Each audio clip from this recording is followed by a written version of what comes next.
If you read the media observations and commentary on China, you'll see that many people expect that the economy is facing a crisis and that it will soon collapse. But I can assure you it's not going to happen. Why do they feel this way? Well, the economy used to grow at 10% a year for decades. In the last few years, it's declined to around 7.5%, and it appears that it's not yet hit bottom. Also at the same time, its debt to GDP ratio, which is what markets look at in judging the financial situation of a country.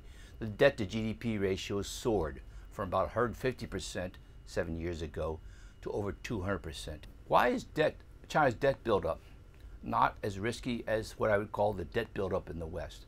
Well, first of all, the debt problems we see in Europe or the United States, they're the consequence of fiscal deficits, budget deficits for decades. They're the consequence of the fact that households are not net savers. They're the consequence, in certain cases, of chronic current account deficits, balance of payments, trade problems that have lasted for decades or more. You don't have any of this in China. The debt problem in China started from a major stimulus program to offset the consequences of the global fiscal crisis. And that stimulus program was largely carried out through the monetary system rather than through the budget. So the credit supply in China increased dramatically.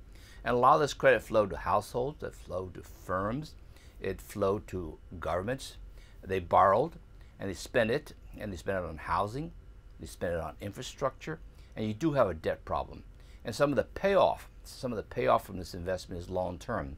So in the immediate term, you don't see a lot of growth consequences, in near term positive benefits, but you see a lot of debt buildup. One thing China needs to do, it needs to improve its revenue structures. It needs to make more budget revenues available to the localities so they don't have to borrow from the banks to build roads or to build energy supplies or to deal with sewage systems, which is what they've been doing. So that's one thing you have to do. And the government came forward with a major fiscal reform program in July, and this should help deal with the problem.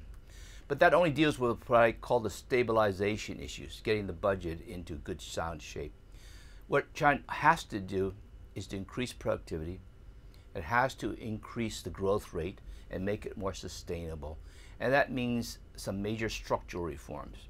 If China wants to grow faster on a more sustainable basis, it has to rationalize its urbanization policies.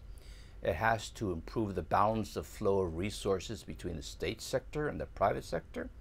And it has to correct for the fact that too much money is being spent on the interior provinces and is being wasted at the expense of the coastal provinces.